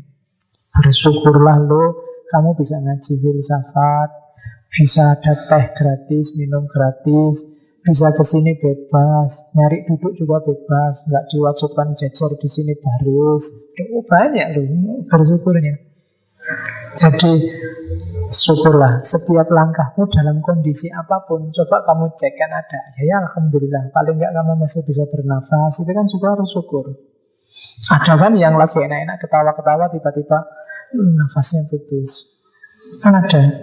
Alhamdulillah ya Allah masih lancar nafasnya kan ada. Jadi dan orang sufi yang kayak gini hidup terus di kepalanya. Kalau kita kan ingatnya waktu pengajian kayak gini, nanti keluar juga sudah lupa. Istimewanya insan kamil, kalau bahasanya Ibnu Arabi itu wali sufi, yang kayak gini-gini ini hidup terus di kepalanya. Kalau kita kan yang hidup terus yang tiap hari di WA, Bangsa Nemukidi, Jessica, apalagi yang itu kan hidup terus di kepala kita. Yang kayak gini-gini lali. Itu bedanya kita sama Ibnu Arabi. Terus orang yang selalu berbuat baik dan memperbaiki, jadi muhsin. Jadi muhsin itu tidak semata-mata melakukan amal soleh, perbuatan baik, tapi orang yang selalu mereview perbuatannya dan ingin lebih baik lagi, lebih baik lagi. Apa ya harus kayak gini ya? Sudah pas nggak ya kayak gini ya? Itu namanya muhsin. Dan itu cirinya insan kamil. Dan yang terakhir ini yang agak berat. Allah hadir terus dalam hatimu, dalam hidupmu. Sementara jangankan sehari-hari ya, kadang sholat aja kan kita Allah nggak hadir. Sholat aja pikiranmu kemana, padahal di depanmu pas itu ada Allah saat itu loh. Kayak kamu ngobrol, tapi pikiranmu kemana, mulutmu ngomong apa. Padahal kamu ngadep dosen aja kan gak berani sambil lingak-linguk, sambil tolah-tolah. Kamu fokus ke dosennya, khawatir dimarahi. Tapi Allah di depanmu, kamu ya kadang sambil mikir apa, sholat sambil mikir, ini habis sholat enaknya makan di mana ya, warung itu tutup enggak ya kira-kira, sudah jam sekian kan, pikiranmu. Nah ya, lagi sholat Allah di depannya yang dibahas warung. Waduh, tugas dosen besok belum selesai, gimana ini waktu sholat. Itu sholat, apalagi yang biasa-biasa kayak gini. Yang istimewa di seorang insan kamil, wali sufi adalah Allah selalu hadir. Allah selalu hadir itu bukan berarti terus dia kemana-mana pegang tasbih terus subhanallah, subhanallah, enggak gitu. Meskipun kamu bilang subhanallah, subhanallah, kalau fokusnya tidak ke Allah, ya Allah tidak hadir di situ. Kayak kamu lagi ngantuk, biasanya Ramadan kan gitu kan, kamu sambil pegang Quran, sambil pegang tasbih, sambil lihat TV, wiridan subhanallah, subhanallah, lihat TV, ya pada wae. Allah tidak hadir. Ya kan? Atau wiridan tapi formalitas, apalan itu kan subhanallah, subhanallah, subhanallah, subhanallah. Doa juga formalitas apalan. Doa aja kamu kan kadang-kadang doa ini minta apa ndak tahu, biasanya ndonga ngono ya wis diwaca wae. Allah ndak hadir. Hadir kan Allah terus. Ya kayak tadi kan Syekh Al-Uryabi itu detak jantungnya, mulutnya hanya selalu bilang Allah. Kemarin saya baca syarahnya Istighosa, kamu jarang ya lihat syarah Istighosa yang nulis Kiai Musta'in Romli Rejoso Peterongan. Jadi di antara aurat wirid yang luar biasa yang dibaca di Istighosa itu adalah Allah. Orang yang detak jantungnya sudah bunyi Allah, tidak cuma mulutnya, aliran darahnya sudah Allah, itu sakti dalam tanda petik. Apapun yang dia inginkan akan kejadian. Kalau dikasih gini kan kamu semangat akhirnya. Wah ya ini harus wiritan. Iya. Biasanya yang kamu incerkan apapun yang diingin kejadian itu toh, bukan Allahnya. Itu. Ya, jadi triknya para ulama kan di situ untuk mancing kamu biar senang wiridnya. Jadi, wah bisa tuh Pak gitu ya, terus kamu rajin wiridan, tapi nanti manfaatnya datang sendiri, lama-lama kesadarannya muncul dan kamu baik. Oke, kita mulai tentang kebebasan Sufi. Bismillah. Kebebasan mutlak sekarang teorinya. Yang pertama, yang namanya bebas mutlak, bebas sejati, itu berarti independen, absolut, tidak ada hubungannya sama apapun. Yang bisa bebas mutlak itu hanya Allah. Allah pun di level zat. Jadi Allah itu ada dua level, level zat sama level sifat. Level sifat ini level namanya level marbub, level dia sebagai yang disembah. Ketika Allah sebagai yang disembah, yang berhubungan dengan makhluknya, Allah agak dalam tanda petik menampakkan dirinya, menyambungkan dirinya yang tidak terjangkau dengan manusia. Terus memperkenalkan dirinya, aku ini Rahman, aku ini Rahim, aku ini sayang. Di level ini tidak bebas mutlak. Yang bebas mutlak itu Allah di level zat. Ini yang laisa kamislihi syai'un. Tan kena kinoyo ngopo, tidak bisa digambarkan, nggak bisa disentuh apapun, tidak ada hubungannya sama apapun. Ini yang namanya bebas mutlak. Apalagi manusia, Allah saja di level sifat tidak mutlak. Dia harus memperkenalkan dirinya pada manusia. Di situ tak sebut ada hadis qudsi itu kan, ana kanzun mahfiyun, aku adalah khazanah tersembunyi, fa'uridu an u'rofa, maka aku ingin untuk dikenali, fa khalaqtul khalqa, maka aku ciptakan makhluk. Fabi arafuni, maka dengan perentaraan makhluk itu mereka mengenalku. Jadi Allah akhirnya memperkenalkan dirinya di level yang bisa dijangkau oleh manusia. Ada hubungan Khalik sama makhluk, abid sama ma'bud, ada relasi. Ketika ada relasi sudah nggak mutlak lagi. Allah di level sifat. Ini yang bikin salah paham Ghazali di Tahafut Falasifah. Jadi para filosof seperti Al-Farabi, Ibnu Sina dan lain-lain itu ngomong Allah di level zat, sementara Ghazali ngomong Allah di level sifat.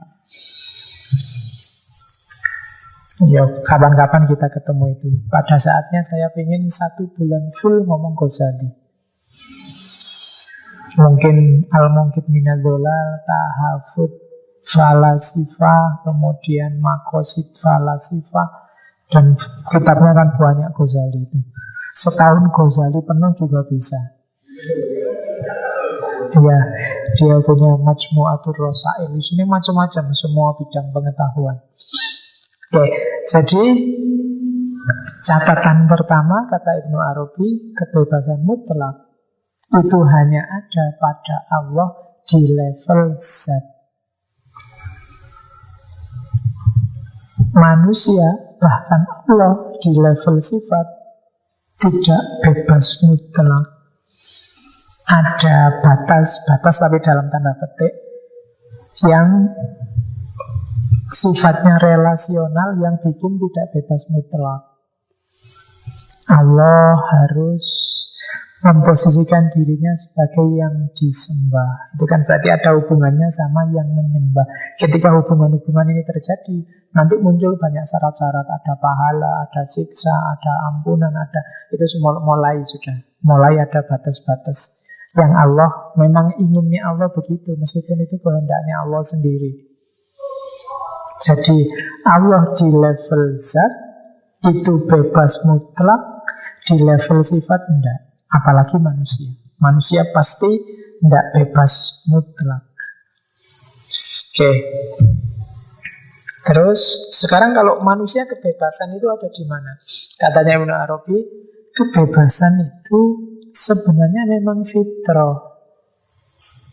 Yang tadi dibilang dalam dunia sufi, bebas itu kan bebas dari ego, bebas dari nafsu, bebas dari dimensi kemanusiaan. Ini sifatnya fitrah. Kenapa? Karena hakikatnya manusia memang dimensi lahutnya, citra Tuhan dalam dirinya. Sebenarnya kalau manusia itu bersih, otomatis dia akan pingin sekali ilaihi roji'un, bergabung sama Allah, dekat sama Allah, bareng sama Allah terus, bebas dari ikatan apapun. Fitrahnya begitu. Cuma banyak sekali yang menghalangi, banyak sekali yang merintangi, sehingga bikin tidak bebas. Maka kebebasan itu kan buang semua penghalang tadi. Jadi dirimu itu, Pak, saya kok nggak bisa ya Pak, rindu Allah, cinta Allah, ingin dekat terus sama Allah.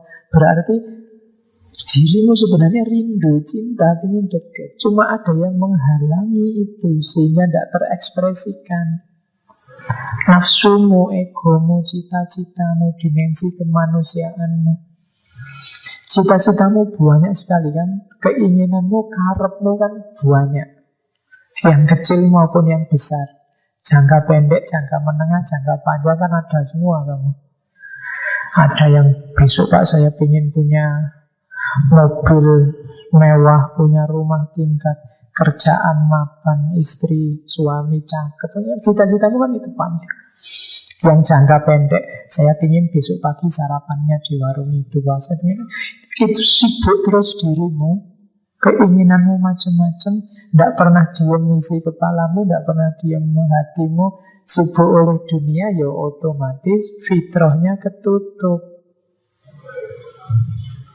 Susah sekali kan. Jatuh cinta sama lawan jenis yang cakep gampang, tapi sama Allah susah. Pak, gimana ya jatuh cintanya? Rindu kayak para sufi sampai segitunya pada Allah. Gimana ya Pak caranya?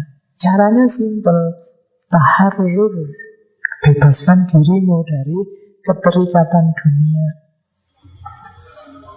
Manusia itu diciptakan otomatis dalam citranya Tuhan. Di situ disebut oleh Ibnu Arabi, salah satu citranya Tuhan itu ghaniyun anil alamin. Dia maha kaya di atas alam semesta. Maksudnya apa? Tidak butuh apapun dari alam semesta. Dia sudah punya segalanya. Manusia harusnya sebenarnya punya karakter itu kalau dia mau. Kalau kamu mau, dunia seisinya bisa kamu prekkan itu. Diprekkan itu dianggap tidak penting. Iya jalan sih tapi tidak penting-penting amat. Kalau dalam hidup tidak prioritas. Prioritas satu-satunya yang tertinggi itu harus Allah. Kalau kayak gini, kamu akan ketemu rahasia fitrah manusia, kebebasan, dan ilaihi roji'un. Ketemu Allah tadi. Jadilah orang yang tahollak bi ahlakillah. Salah satu ahlaknya Allah adalah ghaniyun anil alamin. Kamu boleh merasa perlu kerjasama dengan makhluk yang lain, tapi jangan merasa bahwa makhluk yang lain itu yang menolongmu. Jadi satu-satunya yang menolong itu Allah. Jangan butuh apapun pada makhluk. Jangan ngemis-ngemis pada makhluk di level apapun. Dirimu sendiri sudah cukup, sama Allah saja. Bebaskan dirimu. Cuma ini level keimanan yang ngomong. Saya sering bilang, Allah itu kayak gimana? Allah sendiri bilang, ana inda dzanni abdi. Kalau kamu yakinnya setengah, ya Allah datangnya setengah. Tenang aja mas, kalau Allah mengizinkan kamu dapat istri cakep, kamu kaya raya. Apa iya pak? Saya kayak gini. Ya yakinmu setengah, Allah datangnya setengah. Kalau kamu nggak yakin ya enggak. Jadi para wali, para ulama itu kan keimanannya dalam, mantap, jadi yakin. Mungkin kamu heran ya, itu kiai-kiai itu enggak kerja, cuma di rumah ngajar ngaji. Santri bayar ya untuk pondok, ya untuk macam-macam. Kok kaya luar biasa, dari mana? Terus kamu curiga. Iya kan? Karena isi pikiranmu kan selalu yang jelek-jelek tadi. Tiap hari nonton TV, nonton KPK. Jadi bayanganmu kalau ada orang kaya tidak jelas sumbernya, mesti daerah situ-situ. Ya kan? Yo, itu level imanmu. Level imannya mereka mungkin tidak banyak. Kiai-kiai, para ulama yang tidak mikir sama sekali. Dia dapat uang apa enggak, ya tidak mikir. Kalau nggak percaya, mungkin kiai yang kamu anggap kaya, datanglah ke sana, tidak usah ngamplopi. Tetap kalau waktunya makan, kamu juga mungkin ditawani makan. Dan selalu ada. Itu mungkin levelnya. Jadi anak inda dzanni abdi. Kalau kamu merasa cukup dengan Allah saja, yakin 100% akan jalan. Tapi kalau enggak, ya enggak. Kalau kamu masih, ya enggak pak, kita manusia itu kan ya butuh yang lain. Kadang-kadang ya utang barang, kadang-kadang ya barang, ya sudah. Level keimananmu masih sampai di situ. Masih merasa butuh pertolongan yang bukan Allah. Dan ini nggak bisa dipaksa, nggak bisa diteorikan. Saya bilang tadi, ini urusannya sama laku. Kadang-kadang kan wali-wali itu kan sering gitu. Saya dulu pernah juga diperintah gitu. Jauh-jauh ke rumahnya, dah motornya tinggal, pulang jalan kaki. Itu kan kalau pakai akal, jalan kaki. Ini berapa puluh kilo habis sikil. Ya bismillah aja. Ternyata ya aman, dalam arti baru jalan kaki sebentar ada teman tetet, lah kok jalan kaki aja. Bareng yuk, alhamdulillah. Nah, ya kan? Tapi kalau tadi ragu-ragu, oh enggak usah Pak Yai, saya enggak masuk akal lah itu. Motor ngapain di sini juga, motor enggak kepake, uang motor saya tak pakai aja. Ya kan? Ujian-ujian kayak gini yang Bagi saya kadang-kadang penting untuk ngetes sejauh mana kamu percaya dan yakin pada Allah dan kebesarannya. Tapi ya iwuh memang levelnya memang harus naiknya dikit-dikit, nggak bisa setelah ngaji ini tiba-tiba saya pengen langsung kayak Ibnu Arabi Pak ya ora iso. Stepnya pelan-pelan, ya ngaji ini direkam nanti didengerin kapan-kapan. Oh ya sekarang stepnya naik dikit gimana gitu. Oke, realisasinya sekarang katanya Ibnu Arabi, realisasi kebebasan yang sejati ya kayak tadi, lepaskan dirimu dari ketergantungan kepada apapun selain kepada Allah. Satu-satunya tugasmu adalah menghamba kepada Allah, tidak diperbudak oleh apapun selain Allah. Tidak diperbudak oleh cita-citamu sendiri, tidak diperbudak oleh target-targetmu sendiri, tidak diperbudak oleh lingkunganmu. Satu-satunya yang boleh nyetir kamu hanya Allah. Oke. Terus berarti rumusnya kebebasan dalam dunia sufi adalah kebebasan negatif. Freedom for-nya, ini kan freedom for, bebas untuk apa? Bebas untuk Allah. Berarti apa? Freedom from makhluk dan freedom for Allah. Itu rumusnya sufi. Jadi bebas dari semua keterikatan dengan makhluk dan bebas untuk menuju Allah. Keterikatan itu bukan berarti terus tidak punya tapi tidak terikat. Jadi mungkin pernah tak ceritain, bahkan 2-3 kali tak ceritakan kan, Ibnu Arabi punya murid, teman sebenarnya, teman sekaligus murid, sama-sama sufi. Sufi ini miskin sekali, murid sufinya ini tinggalnya di tepi pantai, penghasilannya dari nelayan. Nah, murid sufinya ini kalau dia dapat ikan, dagingnya ikan yang enak-enak dikasihkan ke fakir miskin, dia sendiri cuma makan tulangnya ikan. Nah, satu ketika dia ingin mengunjungi gurunya, ingin mengunjungi Ibnu Arabi. Akhirnya mengutus cantriknya, muridnya di rumahnya. Tolong kamu datang ke guruku Ibnu Arabi, dia pesan apa padaku. Cantriknya ini terus datang ke rumahnya Ibnu Arabi, terus dia lihat, kok beda 180 derajat sama guruku ya. Ibnu Arabi ini kaya raya, pelayannya banyak, kelihatannya barangnya mewah-mewah semua. Tapi tidak berani ngomong cantrik. Terus tanya, kamu dari mana? Saya dari Ustadz ini, rumahnya yang di pinggir pantai. Apa jenengan ada pesan nggak untuk guru saya yang di pinggir pantai?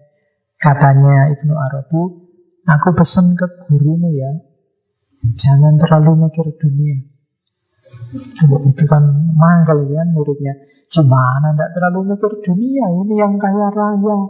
Guruku gubuknya kecil, tiap hari makan tulang ikan ya. Pesannya jangan terlalu mikir dunia.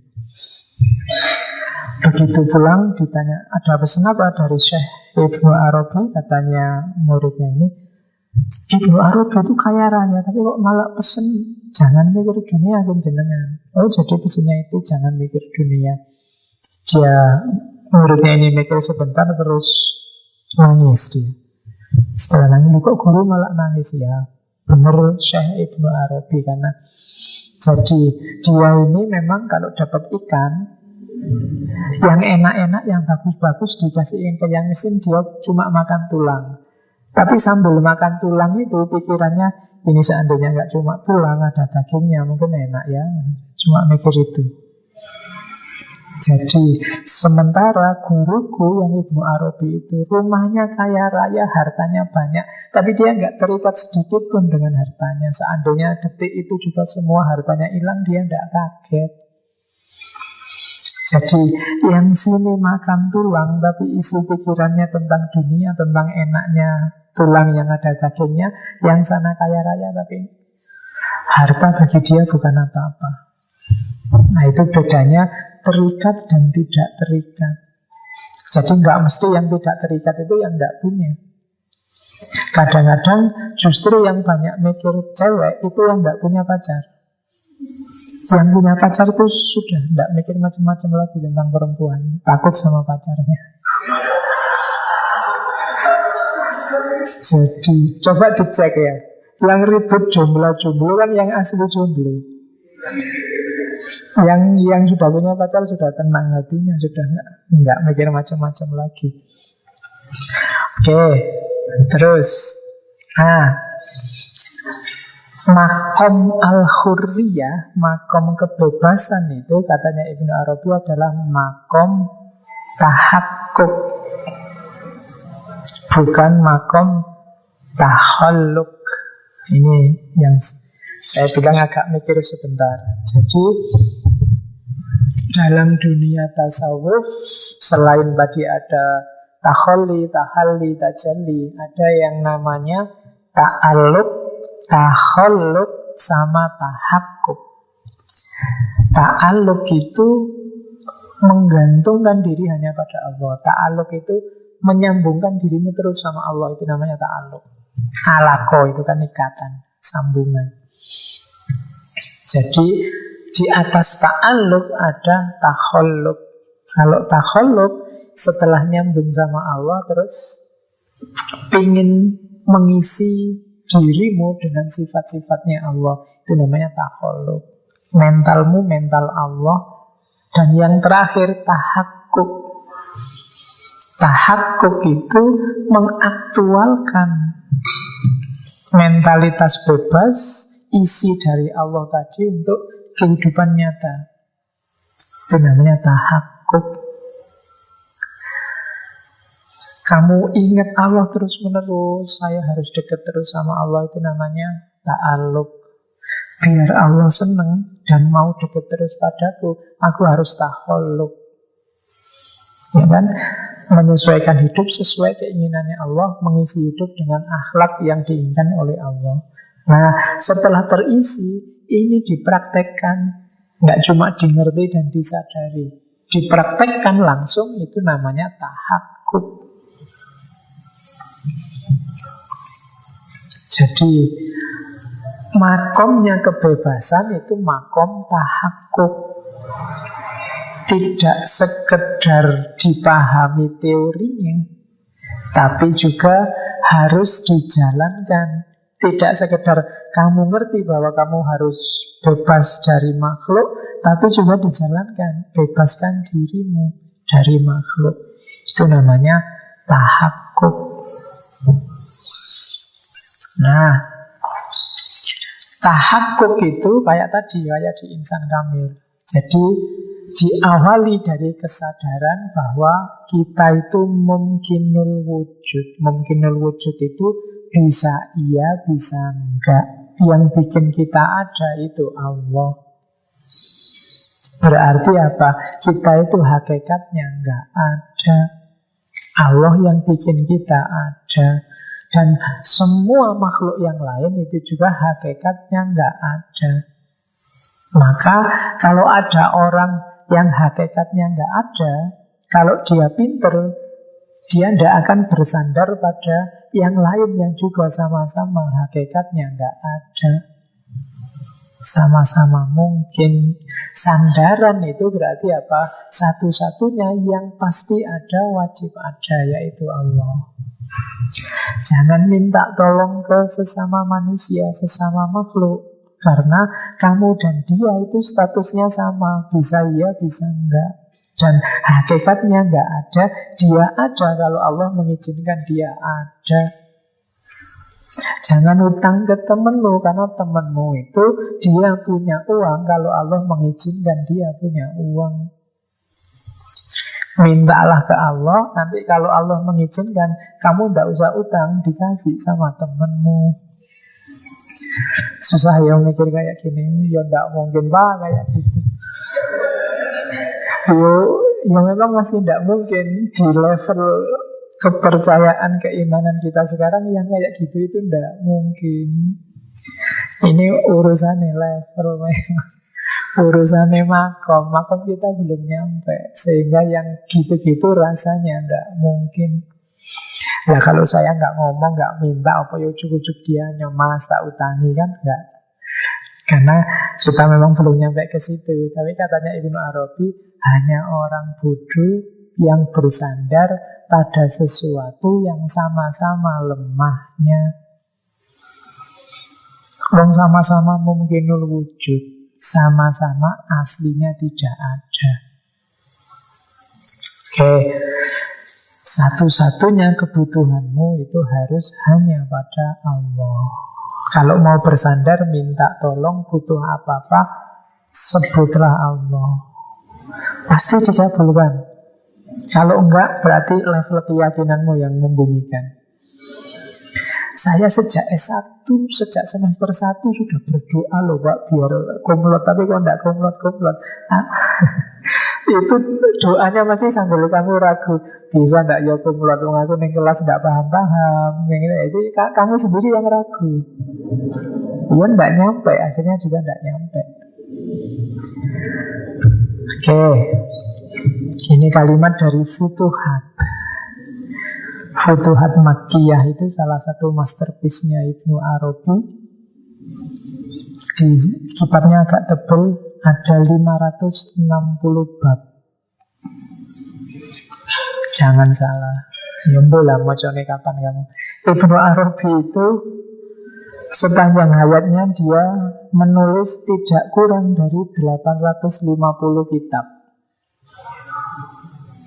700 yang tersisa sampai hari ini cuma yang fix teridentifikasi bahwa benar karya Ibnu Arabi sekitar 450. Ya, kalau dibandingkan sama umurnya agak nggak nyambung, tapi Ibnu Arabi sendiri bilang kalau saya nulis itu berarti saya sedang dapat ilham, sedang dapat kasyaf, sedang dapat pembukaan dari Allah dan nulis. Ibnu Arabi kalau nulis itu tidak pernah putus. Dalam arti begitu nulis, dia tidak akan berhenti sampai tamat dari bab awal sampai bab akhir. Dengan pelimpahan dari Allah saat itu juga nulis, dan itu bisa ratusan halaman. Beberapa bab kalau di Futuhat itu ada yang sampai 300 halaman. Jadi jangan disamakan kita. Makomnya betul, kamu nulis rong halaman aja pontang-panting berbulan-bulan. Iya, rata dadi. Ya kan? Nah, Ibnu Arabi tinggal begitu dia dapat kasaf, pegang pena, nulis dan tidak akan berhenti sampai selesai. Itu Ibnu Arabi. Ya. Termasuk yang kalian ngaji yang bareng Cak Kus itu, yang Tarjumanul Aswaq itu kan ditulis ketika dia sebenarnya cinta untuk Allah, tapi dipicu oleh melihat anaknya seorang syekh di Mekah yang cakepnya luar biasa, putri. Dan dia dengan mengisyaratkan jatuh cinta pada anaknya syekh itu, tapi diarahkan ke Allah. Jadi jatuh cintanya ke situ, tapi arah cintanya dikiblatkan ke Allah. Kalau kamu bisa kayak gitu, bagus. Apalagi melahirkan kitab, kan luar biasa. Jadi kalau jatuh cinta, kalau jomblo itu ya yang kreatif lah. Lahirlah naskah-naskah kitab, buku gitu kan. Jadi jomblo tapi kreatif, jomblo yang membawa berkah. Jadi buku kan gitu. Oke, ketahuilah bahwasannya kebebasan dalam pandangan kami adalah menghilangkan sifat kehambaan dengan menggantinya dengan sifat ketuhanan ketika segenap hidupnya dikembalikan kepadanya. Inilah eksistensi hamba yang sebenar-benarnya. Dengan begitu ia menjadi tempat bagi daya Tuhan. Jadi di kita ada, saya bilang tadi kan, maksud adalah hud, ada kemanusiaan, ada ketuhanan. Kalau ingin manifestasi ketuhanan masuk, daya ketuhanan masuk, jadikan dirimu, kalau komputer, jadikan dirimu kompatibel cocok sama frekuensi ketuhanan. Caranya apa? Yang kemanusiaan tadi disingkirkan, jangan ditaruh di tengah. Ketika karaktermu karakter ketuhanan, kamu klop sama Tuhan, daya Tuhan masuk.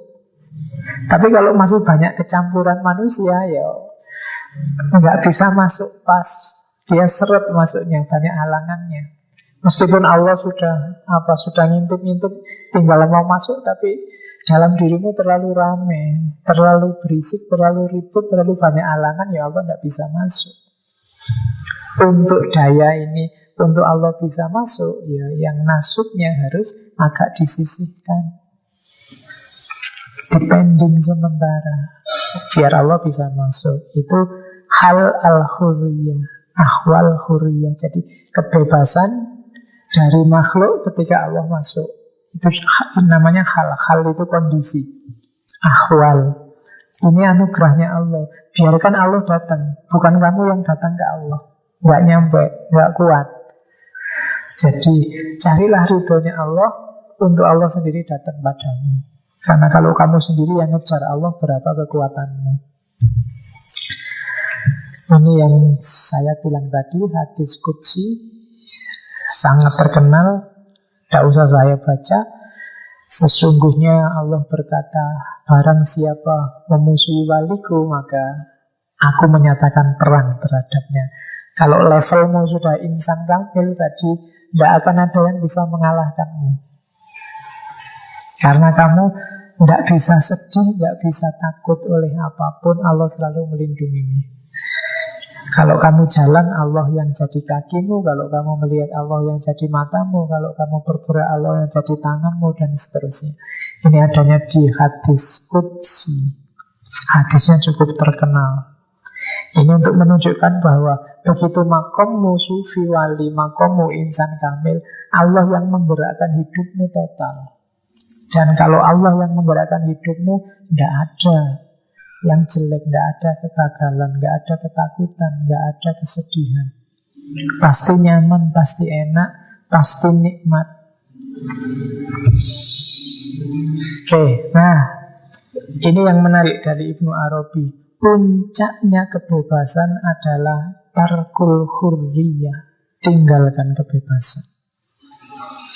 Jadi ini makom hurriyah yang paling tinggi adalah makom tarkul hurriyah. Jadi ini Ibnu Arabi seolah-olah bilang, jangan mau jadi orang bebas. Tapi satu-satunya yang boleh memperbudak kamu, bikin kamu tidak bebas, hanya Allah. Kalau di Ibnu Arabi di Futuhat disebut makom ubudiyah itu lebih mulia daripada makom hurriyah. Jadi levelnya itu hurriyah, kebebasan dari makhluk. Di atasnya hurriyah ada ubudiyah. Ubudiyah ini kayak takholak tadi, sifat kehambaan. Jadikanlah dirimu berposisi sebagai hambanya. Kesadaran bahwa satu-satunya yang boleh memperbudak kamu, menghambamu, hanya Allah. Itu ubudiyah. Di atas ubudiyah ada namanya ubudah. Ubudah itu penghambaan. Prakteknya sekarang. Kalau kamu posisikan dirimu sebagai hambanya Allah, sekarang dalam hidupmu prakteknya gimana sih yang menunjukkan bahwa kamu hambanya? Itu namanya ubudah. Nah, ubudah inilah yang disebut makom tarkul hurriyah, meninggalkan kebebasan. Jadi bebaskan dirimu dari semua makhluk, kemudian sadari posisimu sebagai hamba, sifat kehambaan, dan yang lebih tinggi dari itu, tinggalkan kebebasan, jadilah hambanya Tuhan dalam hidupmu sehari-hari. Kenapa harus ditinggalkan? Karena kalau kamu cuma berhenti di hurriyah, kebebasan, kamu belum ketemu Allah. Kamu masih sibuk menghindar dari makhluk. Kamu masih sibuk membersihkan diri. Kamu masih sibuk, Allahnya belum muncul. Kamu masih sibuk dengan makhluk. Waduh, aku kok terikat sama harta. Waduh, aku kok terikat sama nilai. Waduh, kamu kan sibuk di situ. Allahnya belum ada. Kalau hanya hurriyah. Begitu kamu bebas, isilah ini dengan penghambaan, dengan ubudiyah. Jadi harus naik satu lagi. Jadi tinggalkan hurriyahnya. Masuklah ke ubudah, penghambaan. Jadi dalam ubudah ini, apa maunya Allah kamu jalankan dalam hidupmu total, termasuk sunnatullahnya. Kalau di Ibnu Arabi termasuk sebab akibat. Itu ubudah. Ubudah itu kayak tadi, kamu boleh seperti biasanya kayak tadi, yang biasa sholat ya sholat, biasa makan ya makan, biasa tidur ya tidur, biasa nongkrong ya nongkrong. Tapi ini semua dalam konteks Allah, mengikuti sunnatullahnya. Jadi ubudah itu benar-benar posisimu kayak seorang hamba. Ini inspirasinya dari kalimat-kalimat di Futuhat. Contohnya dari hadis, kalau ini kan kalimatnya tadi. Manusia sempurna dengan sifat kemanusiaannya, tidak tetap dalam sifat ketuhanannya, akan tetapi kembali kepada sifat kemanusiaannya, yakni kepada kehambaannya. Ini kalau dibaca di buku kamu bingung mesti. Jadi menghamba pada Allah itu berarti apa? Tegaskan bahwa kamu memang hamba, bukan Tuhan. Ini yang bikin orang sering salah paham dengan wahdatul wujudnya Ibnu Arabi. Dianggapnya terus manusianya hilang jadi Tuhan. Enggak. Tapi Tuhan jadi fokus utama karena posisi kita tetap sebagai hamba. Bukan berarti kalau sudah, oh ini nasutnya hilang, jadi nggak usah makan, nggak usah kawin, nggak usah. Enggak begitu. Justru untuk menegaskan posisimu bahwa kamu hamba, ikuti kemauannya Allah, termasuk dalam hal sunnatullah sebagai manusia.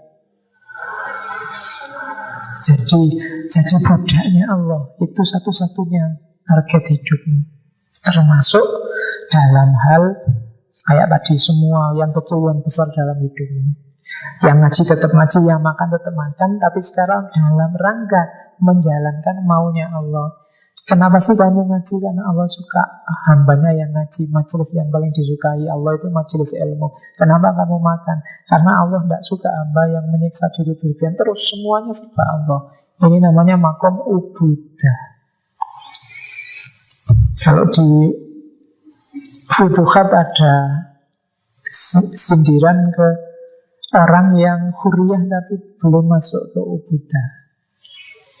Ada hadis Nabi, ada sahabat namanya Maimunah binti Haris. Maimunah ini memerdekakan budaknya. Katanya Nabi, lau a'toitiha ahwalaka lakana a'zomu li ajrika. Jadi coba tidak usah kamu yang membebaskan itu bagus.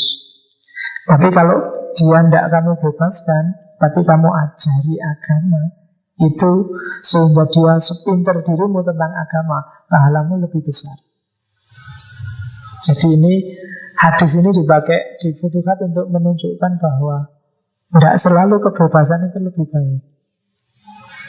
Kadang-kadang nggak kamu bebaskan, tapi dia kamu didik sampai jadi benar, sampai jadi bagus, itu pahalanya lebih besar. Ada contoh lagi hadis tentang keunggulan ubudah. Jadi satu ketika Nabi itu ibadah, ya biasa kan kalau malam mau rumahnya juga di tengah masjid. Terus lapar. Lapar ya terus dia keluar. Nggak usah gaya, oh ini ibadah tirakat, lapar juga harus. Enggak. Lapar ya keluar. Kok dilalah Abu Bakar juga keluar. Ketemu di luar, Abu Bakar ngapain kamu? Oh saya lapar ya Rasul. Ya podo aku juga lapar. Ayo nyari. Nah terus datang ke rumahnya seorang sahabat, Haitam bin Abi, siapa itu? Abi At-Tohan. Terus sahabat ini terus, ada Rasulullah sama Abu Bakar, ada apa? Kita kelaparan. Yuk kita akhirin nyembelih kambing terus nyate bareng-bareng. Ya, ya kan? Loh, itu kehidupan yang manusiawi, itu namanya makom ubudah.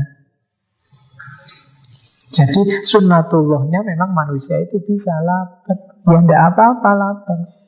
Tidak harus berdoa, ya Allah ini dalam rangka tirakat mohon laparku dihilangkan. Enggak. Jadi bebas dari keterikatan dunia, tapi ketika menjalankan kewajiban sebagai manusia itu dalam rangka penghambaan pada Allah. Jadi tidak harus gaya, saya tidak akan kawin, saya tidak akan kuliah, itu apa urusan dunia, nggak usah kuliah saya. Tidak begitu rumusnya, katanya Ibnu Arabi. Hurriyah itu bagus, tapi di atas hurriyah ada ubudiyah, di atas ubudiyah ada ubudah, penghambaan. Jadi ya bebaskan dirimu dari semua makhluk, jadikan Allah satu-satunya sandaranmu, dan jadilah manusia yang menghamba sepenuhnya pada Allah, termasuk dalam urusan dirimu sebagai manusia. Karena kita manusia adalah hubnya, ada nasibnya. Jadi setelah membebaskan diri, terus menghamba pada Allah, mempraktekkan kehambaan itu. Ya seperti Nabi yang keluar rumah terus nyatu bareng-bareng ke rumah sahabatnya.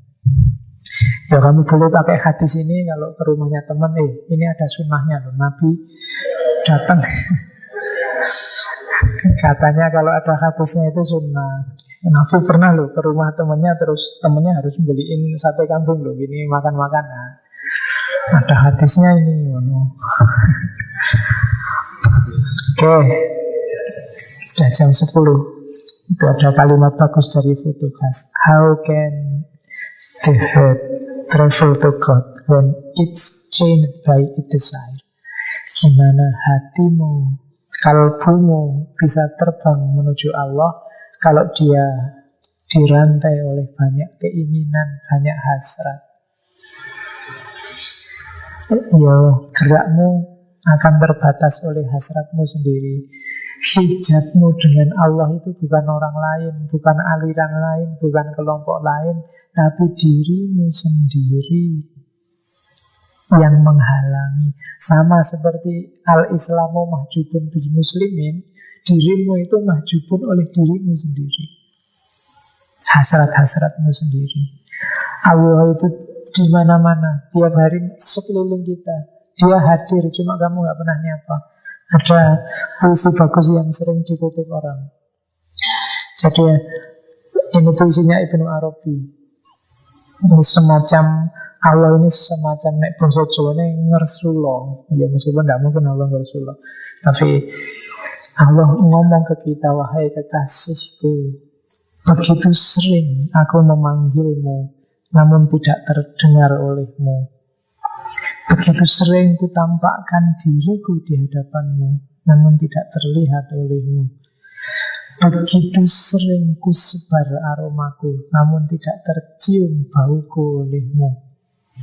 Berlimpah hidangan lezat dan tak kau rasakan hadirku. Mengapa tak mampu engkau sampai padaku bersama segala yang engkau sentuh? Atau mencium bauku seiring aroma harum sekelilingmu? Mengapa tak kau lihat diriku? Mengapa? Itu maksudnya, kok bisa sih Allah itu begitu absennya dalam hidupmu? Padahal dia selalu siap, ready. Dia pengen banget dipanggil. Saya bilang pengen banget kan kayak hadis qudsi tadi loh. Wa uridu an u'rofa. Aku ingin dikenal, maka kalian diciptakan. Tapi setelah diciptakan kok yang menciptakan gak mau kenal lagi. Kamu cueki dia. Allah sampai teriak-teriak. Bahkan di masjid itu volume mikrofon sampai berapa, manggil kamu. Kadang-kadang ada adzan, kamu malah gerundel, lagi asik-asiknya adzan. Ya kan? Allah banyak manggil di sekeliling kita.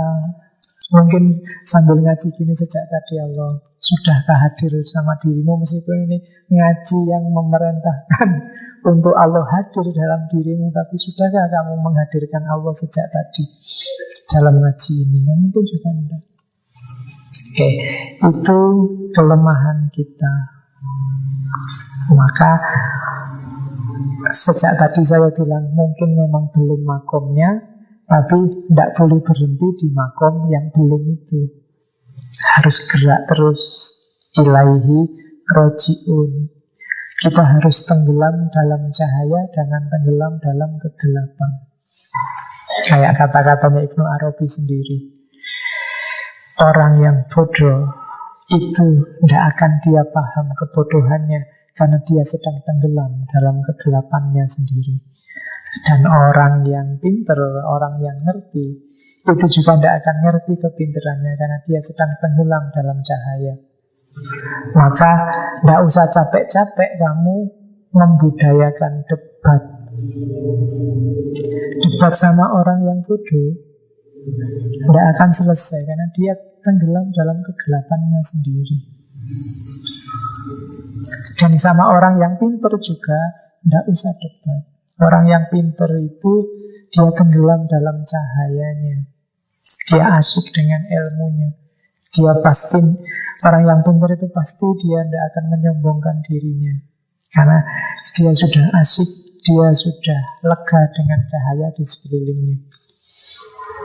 Jadi, maka dalam hidup kita usahakan selalu bareng cahaya. Kalau tidak mampu kamu menuju Allah langsung, bantuannya banyak. Ada Rasulullah, ada Al-Quran, ada para ulama. Ikuti mereka menuju cahaya. Tidak usah membanggakan kegelapanmu. Segera keluar kalau merasa itu kegelapan. Dan itu pesan utama dalam Futuhat Makkiyah. Oke, alhamdulillah sudah jam 10. Kita sudah bebas dari tema ngaji malam hari ini, filsafat kebebasan Ibnu Arabi. Semoga tidak ada perubahan pikiran saya. Bulan depan kita dengan filsafat keadilan. Oke, kenapa harus keadilan? Ya saya tidak tahu. Mungkin gara-gara banyak orang ngomong poligami harus adil itu. Apa sih keadilan? Cuma ini nanti levelnya filsafat. Beberapa ngomongnya nanti di level filsafat politik. Karena kebanyakan keadilan itu kan levelnya sosial politik. Oke, itu ngaji malam hari ini.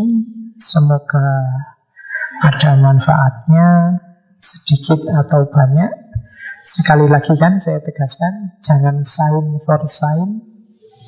Nambah ilmunya, nambah kualitas kehidupannya jadi lebih baik, perilakunya jadi lebih baik. Kalau perilakunya baik, ketemunya bahagia. Dan itulah tujuan kita hidup di dunia ini. Oke, saya kira itu. Kurang lebihnya mohon maaf. Wallahul muwaffiq, wallahu a'lam bishawab. Wassalamualaikum warahmatullahi wabarakatuh.